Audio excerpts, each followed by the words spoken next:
Hello, welcome to chapter 6 of Jane Eyre. The next day commenced as before, getting up and dressing by rushlight, but this morning we were obliged to dispense with the ceremony of washing. The water in the pitchers was frozen. A change had taken place in the weather the preceding evening, and a keen north-east wind, whistling through the crevices of our bedroom windows all night long, had made us shiver in our beds and turned the contents of the ewers to ice.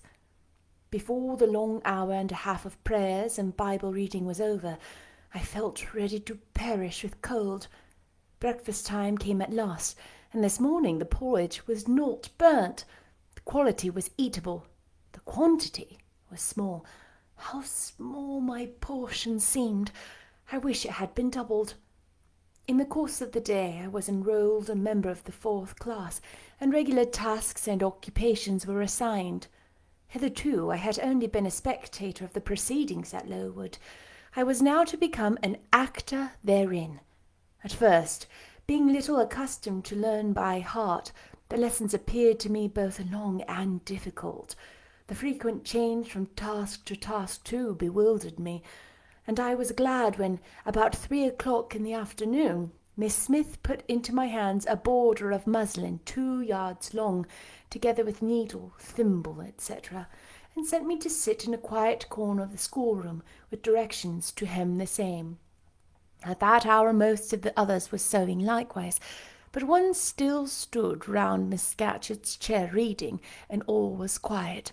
The subject of the lessons could be heard, together with the manner in which each girl acquitted herself, and the admirations of commendations of Miss Scatcherd on their performance. It was English history. Among the readers I observed my acquaintance of the veranda. At the commencement of the lesson her place had been at the top of the class, but for some error of pronunciation or some inattention to stops, she was suddenly sent to the very bottom. Even in that obscure position, Miss Scatcherd continued to make her an object of constant notice. She was continually addressing her such phrases as the following: "Burns!" Such it seems was her name. The girls here were all called by their surnames, as boys are elsewhere. "Burns, you are standing on the side of your shoe. Turn your toes out immediately. Burns, you poke your chin out most unpleasantly. Draw it in. Burns, I insist on you holding your head up. I will not have you standing before me in that attitude," etc., etc. A chapter having been read through twice, the books were closed and the girls examined. The lesson had comprised part of the reign of Charles I, and there were sundry questions about tonnage and poundage and still ship money, most of which seemed unable to answer. Still, every difficulty was solved instantly when it reached Burns. Her memory seemed to have retained the substance of the whole lesson, and she was ready with answers on every point. I kept expecting Miss Scatcherd would praise her attention, but instead of that, she suddenly cried out, "You dirty, disagreeable girl! You have not cleaned your nails this morning!"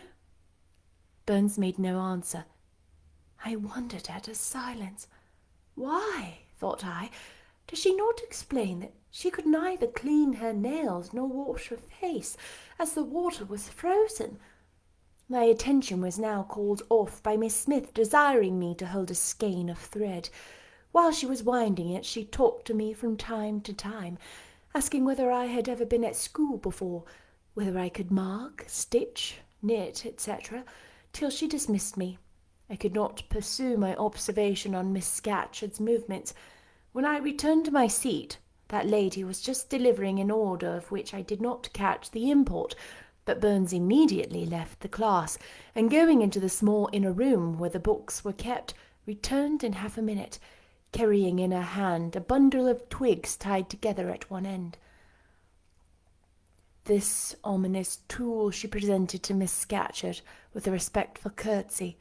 Then she quietly and without being told unloosened her pinafore, and the teacher instantly and sharply inflicted on her neck a dozen strokes with the bunch of twigs. Not a tear rose to Burns's eye, and while I paused from my sewing, because my fingers quivered at this spectacle with the sentiment of unavailing and impotent anger, not a feature of her pensive face altered its ordinary expression.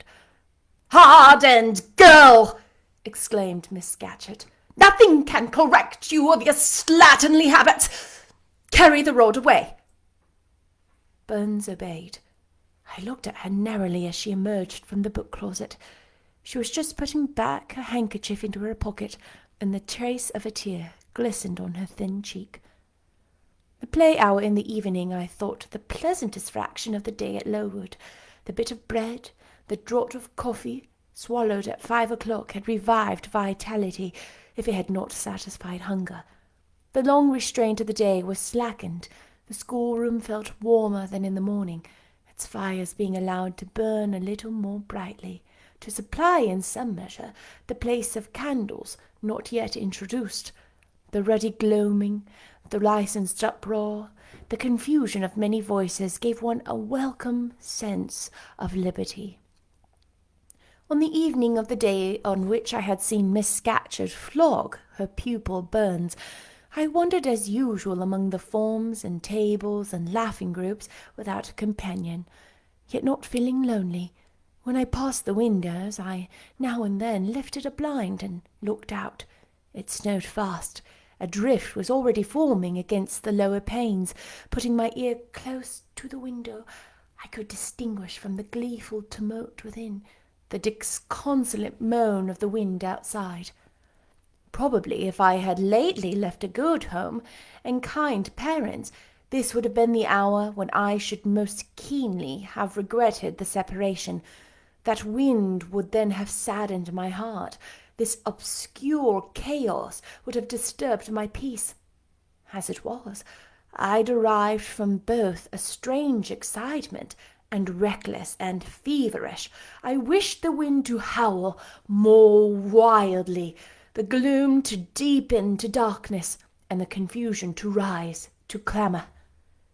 Jumping over forms and creeping under tables, I made my way to one of the fireplaces. There, kneeling by the high wire fender, I found Burns, absorbed, silent, abstracted from all round her by the companionship of a book, which she read by the dim glare of the embers. "Is it still Rosales?" I asked, coming behind her. "Yes," she said, "and I have just finished it." And in 5 minutes more she set it up. I was glad of this. Now, thought I can perhaps get her to talk. I sat down by her on the floor. "What is your name besides Burns?" "Helen." "Do you come a long way from here?" "I'm come from a place farther north, quite on the borders of Scotland." "Will you ever go back?" "I hope so, but nobody can be sure of the future." "You must wish to leave Lowood." "No, why should I? I was sent to Lowood to get an education, and it would be of no use going away until I have obtained that object." "But that teacher, Miss Scatcherd, is so cruel to you." "Cruel? Not at all. She is severe. She dislikes my faults. And if I were in your place, I should dislike her. I should resist her. If she struck me with that rod, I should get it from her hand. I should break it under her nose." "Probably you would do nothing of the sort. But if you did, Mr. Brocklehurst would expel you from school. That would be a great grief to your relations. It is far better to endure patiently a smart which nobody feels but yourself, than to commit a hasty action whose evil consequences will extend to all connected to you. And besides, the Bible bids us return good for evil." "But then it seems disgraceful to be flogged, and to be sent to stand in the middle of a room full of people. And you are such a great girl. I am far younger than you, and I could not bear it." "Yet it would be your duty to bear it. If you could not avoid it, It is weak and silly to say you cannot bear what is your fate to be required to bear." I heard her with wonder. I could not comprehend this doctrine of endurance, and still less could I understand or sympathize with the forbearance she expressed for her chastiser. Still, I felt that Helen Burns considered things by a light invisible to my eyes. I suspected she might be right, and I wrong, but I would not ponder the matter deeply. Like Felix, I put it off to a more convenient season. "You say you have faults, Helen. What are they? To me you seem very good." "And then for me, not to judge by appearances, I am, as Miss Scatcherd said, slatternly. I seldom put and never keep things in order. I am careless. I forget rules. I read when I should learn my lessons. I have no method, and sometimes I say, like you, I cannot bear to be subjected to systemic arrangements. This is all very provoking to Miss Scatcherd, who is naturally neat and punctual and particular." "And cross, and cruel," I added. But Helen Burns would not admit my addition. She kept silence. "Is Miss Temple as severe to you as Miss Scatcherd?" At the utterance of Miss Temple's name, a soft smile flitted over her grave face. "Miss Temple is full of goodness. It pains her to be severe to anyone, even the worst in the school. She sees my errors and tells me of them gently, and if I do anything worthy of praise, she gives my meed liberally.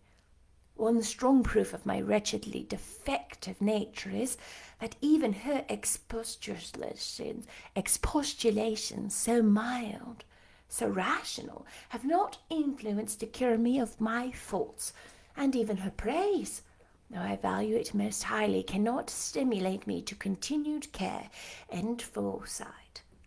"That is curious," said I. "It is so easy to be careful. For you, I have no doubt it is."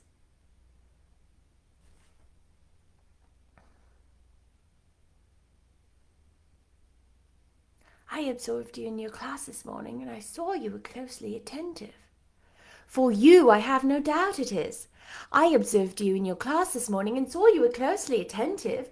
Your thoughts never seemed to wander while Miss Miller explained the lesson questioned you. Now mine continually rove away, when I should be listening to Miss Scatcherd and collecting all these things with assiduity. Often I lose the sound of her voice." This is the third time I've read this in the wrong voice. "For you, I have no doubt it is. I observed you in your class this morning and saw you were closely attentive. Your thoughts never seemed to wander while Miss Miller explained the lesson and questioned you.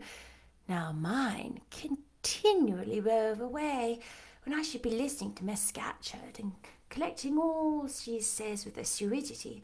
Often I lose the very sound of her voice. I fall into a sort of dream. Sometimes I think I am in Northumberland, and that the noises I hear round me are the bubbling of a little brook which runs through a dip near our house. Then when it comes to my turn to reply, I have to be awakened, and having heard nothing of what was read for listening to the visionary brook, I have no answer ready." "Yet how well you replied this afternoon." "It was mere chance. The subject on which we had been reading had interested me. This afternoon, instead of dreaming of Deepton, I was wondering how a man who wished to do right could act so unjustly and unwisely as Charles I sometimes did.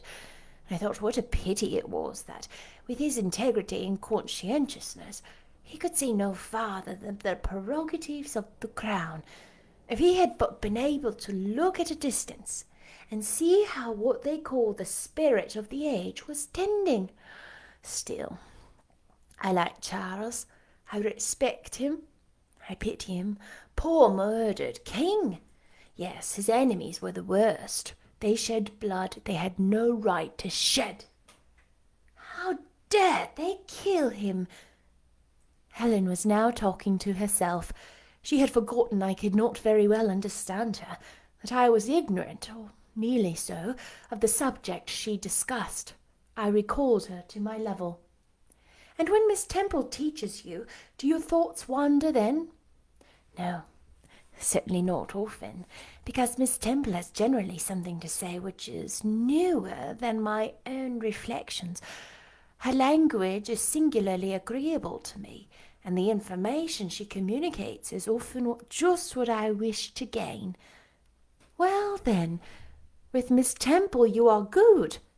Yes, in a passive way. I make no effort. I follow as inclination guides me. There is no merit in such goodness. A great deal. You are good to those who are good to you. It is all I ever desire to be. If people were always kind and obedient to those who are cruel and unjust, the wicked people would have it all their own way. They would never feel afraid, and so they would never alter, but would grow worse and worse. When we are struck at without reason, we should strike back again very hard. I am sure we should. So hard as to teach the person who struck us never to do it again. You will change your mind, I hope, when you grow older, as yet you are but a little untaught girl. But I feel this, Helen. I must dislike those who, whatever I do to please them, persist in disliking me. I must resist those who punish me unjustly. It is as natural as that I should love those who show me affection, or submit to punishment when I feel it is deserved. Heathens and savage tribes hold to that doctrine, but Christians and civilized nations disown it. How? I don't understand. It is not violence that best overcomes hate, nor vengeance that most certainly heals injury. What then? Read the New Testament and observe what Christ says and how he acts. Make his word your rule and his conduct your example. What does he say? Love your enemies. Bless them that curse you. Do good to them that hate you and despitefully use you. Then I should love Mrs. Reed, which I cannot do. I should bless her son John, which is impossible. In her turn, Helen Burns asked me to explain, and I proceeded forthwith to pour out, in my own way, the tale of my sufferings and resentments. Bitter and truculent when excited, I spoke as I felt, without reserve or softening. Helen heard me patiently to the end. I expected she would then make a remark, but she said nothing. Well? I asked impatiently. Is not Mr. Reed, Mrs. Reed, a hard-hearted, bad woman? She has been unkind to you, no doubt, because you see she dislikes your cast of character, and if Miss Castor does mine, how minutely you remember all that she has done and said to you. What a singularly deep impression of her injustice seems to have been made on your heart. No ill usage so brands its record on my feelings. Would you not be happier if you tried to forget her severity, together with the passionate emotions it excited? Life appears to me too short to be spent in nursing animosity or registering wrongs. We are and must be, one and all, burdened with faults in this world. But the time will soon come when, I trust, we shall put them off in putting off our incorruptible bodies, when debasement and sin will fall from us with this cumbrous frame of flesh, and only the spark of the spirit will remain, the impalpable principle of light and thought, pure as when it left the Creator to inspire the creature. Whence it came, it will return, perhaps again to be communicated to some being higher than man, perhaps to pass through gradations of glory, from the pale human soul to brighten the seraph. Surely it will never, on the contrary, be suffered to degenerate from man to fiend. No, I cannot believe that. I hold another creed which no one ever taught me, with which I seldom mention, but in which I delight, and to which I cling, for it extends hope to all. It makes eternity a rest, a mighty home, not a terror and an abyss. Besides, with this creed, I can so clearly distinguish between the criminal and his crime. I can so sincerely forgive the first while I abhor the last. With this creed, revenge never worries my heart. Degradation never too deeply disgusts me. Injustice never crushes me too low. I live in calm, looking to the end. Helen's head, always drooping, sank a little lower as she finished this sentence. I saw by her look she wished no longer to talk to me, but rather to converse with her own thoughts. She was not allowed much time for mediation. A monitor, a great rough girl, presently came up, exclaiming in a strong Cumberland accent, "Helen Burns, if you don't go and put your drawer in order and fold up your work this minute, I'll tell Miss Carter to come and look for it." Helen sighed as her reverie fled, and getting up, obeyed the monitor without reply, as without delay. Oh, that's the end of chapter 6. We're getting more into Helen. What do you think of Helen? Love her? Hate her? What do you think of her philosophies? That's tricky, huh?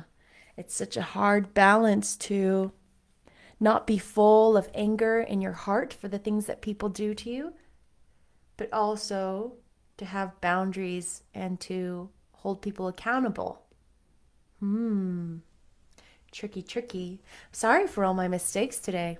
I mean, I'm sorry, but I'm not that sorry. It's just more like excuse me, pardon me for those mistakes today. Man, I had to redo that part 2 or 3 times. My goodness. Have you ever had something like that happen to you? Where you try again, and you're like, I can't get this right. But hey, good job for trying. I'm going to actually record chapter 7 right now. Stay tuned. Yeah.